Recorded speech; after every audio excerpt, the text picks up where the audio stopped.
Welcome back to What Arty Noobs for General Disturbance. This is the M18 Hellcat. It's a Tier 6 American turreted tank destroyer.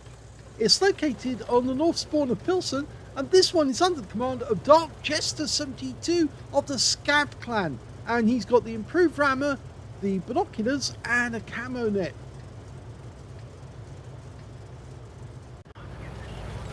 Game on! Well, for the muzzle brake on the front of his vehicle, that must be the 90mm gun, and we can check that with the Alpha, 240 Alpha, 160mm pen with standard ammo. With the APCR, that goes up to 243mm of pen. It's basically a vehicle made by General Motors to custom order, actually given the name by Buick, because that's the division that actually made it. And it was designed in, or they started work on it in 1942. And by 1943 they had the first prototype. It was supposed to supplement the M10s. It was the fastest vehicle, the fastest track vehicle in the war. 72 kilometers an hour maximum speed. Now it doesn't have much in the way of armor, very little actually, but it makes up for it in the fact that it was very quick to get around, and it could get one good shot off on the enemy, normally with a 76mm gun, because that's what it was armed with in the first place. And then of course once it got that shot in, it quickly disappeared before the enemy could even respond. Normally one shot was enough to take out an enemy tank.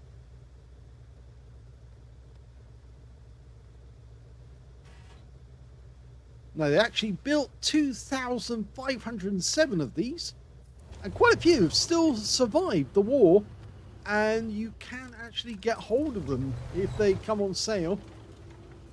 Lots of enthusiasts like them because they are very, very fast.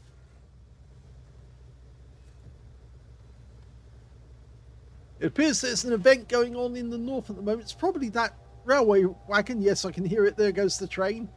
So he's passing through.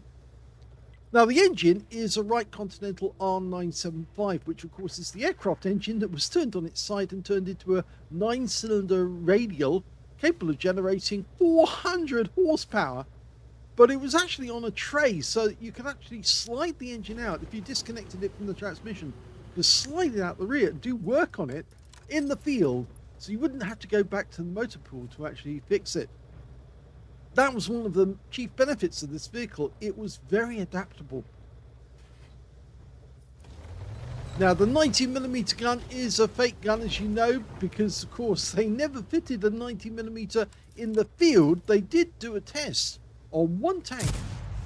Now he didn't use the bush mechanic there, but he didn't actually get spotted. And he tries it again, but no joy. Now you only get 30 rounds of ammunition with the 90mm gun, and he has got a hit there, but he did get spotted, and he won't get another shot. And now we've got problems because we've got the enemy Hellcat coming after us. He's in that bush. There he is. Okay, first shot didn't work, but the Black Prince got a hit on us, and we do lose some ram damage, and he goes down anyway. We didn't get the kill. It went to a CS52 list. But now we are spotted. We need to get behind the wreck because we took damage to the engine and to the tracks. He's fixed that though. Now he's hiding behind the wreck, which is a good ploy. That's what you should do. Look for cover. Oh, that went over the top of the Black Prince. He should be able to penetrate these tanks. Oh, he tagged the tracks of the M6. Didn't kill it and do any damage, but just got a module hit. That did damage though. The Tiger P won't be happy about that. There's not much he can do. We're in good cover here. And now we're putting rounds into the side of the OI. And that guy won't be happy either, because of course getting hit by the 90mm gun is rapidly going to reduce his hit points. Tiger P again takes another hit. This is a good spot for him to shoot from because the enemy really can't get at him. Or at least they'd have to come towards him to get hit, to get at him, and he's just going to make sure they never get there. That tracked him. Looks like he fixed his tracks, or was it a module hit? That went through. Solid hits here. He's racking up the damage. He's using his APCR though, just to get that extra penetration. So, as I pointed out, it's too... Whoa, missed that there. It's... if I can get this to show... It doesn't want to show. There you go, 243mm pen. That guy was looking at us, but he couldn't get the shot on target. Side of the turret. He decided not to shoot. Yeah, there is a bit of dispersion. No, they're still not coming up here. In fact, now the VK has pulled back behind cover because he's not too happy about getting continually shot.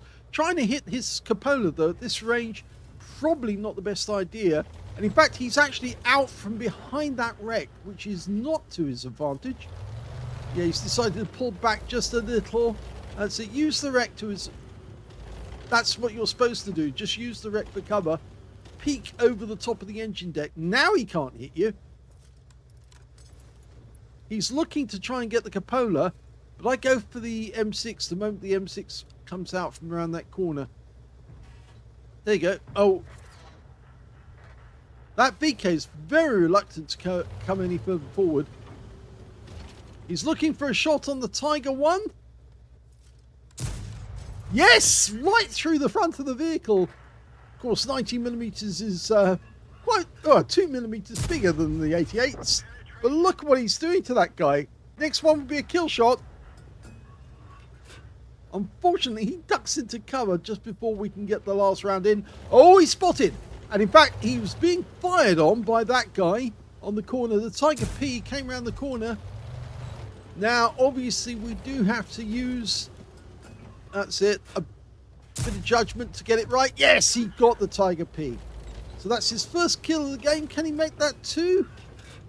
Well, for a brief moment, we saw the M6, but he's a one-shot. In fact, an HE round can probably finish him off. And yes, he goes through the turret of the VK. He's only got 3 rounds of premium left. Didn't get the M6. That would have been nice. That would have been his third kill. Second kill, rather. He's down, actually. His crew, his team are down by 3. I'd switch to the HE rounds if I was you. The SU-130PM has got absolutely no armor. And so it's wasting these premium rounds. In fact, now he's run out of premium rounds. The Black Prince is a one-shot. He's gone. Now, the SU-130PM can't see us. But he knows we're over here. And he felt that because we got a reset. So that one definitely did something. Probably module damage. He fires blind, and that didn't do anything because that exploded against the rubble. So now he's down. He's got 2 kills, and he's down to just 2 rounds left. Yeah, that's the problem with this tank, is you don't get a whole lot of ammunition. That's why it's better sometimes having the 76mm gun. You'll do less damage, but you get a lot more ammunition than in the 90mm. And we are capping at the other end, so it looks like we're going to win this one by a cap out.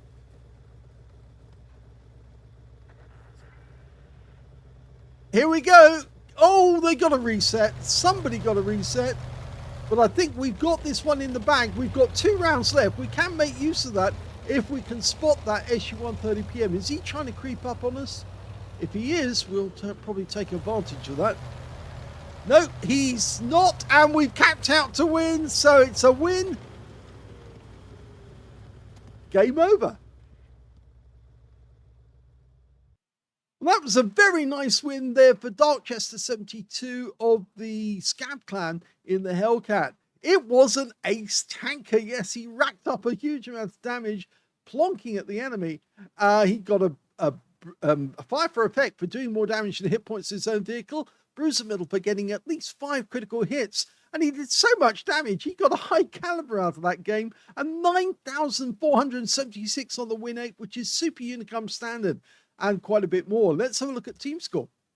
Well, the highest damage was 3,664. That went to Darkjester. Second highest damage in the game too, that'd be the KV4 on his team, who didn't survive. He got 2,712 hit points. And the third highest damage was the T44 on the enemy team, who did survive the battle, but he got 2,642, and he just couldn't get back in time to get a reset.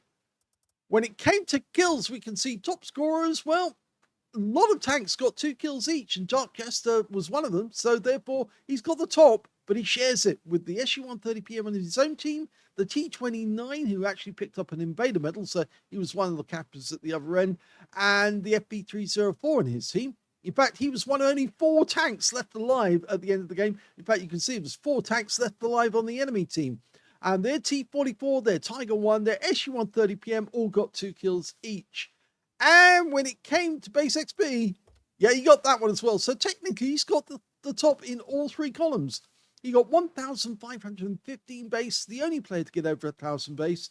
Next highest was the Crocodile, who managed 876, followed by the KV4, who only got 815. So he well outplayed these guys by using that wreck for cover and just plastering the enemy whenever they showed themselves. That VK101 was very upset because he hid behind the rubble after he just kept on getting hit, and he realized that he'd been outplayed. He should have pulled away from that position a lot sooner to avoid getting hit by the Hellcat's 90mm rounds.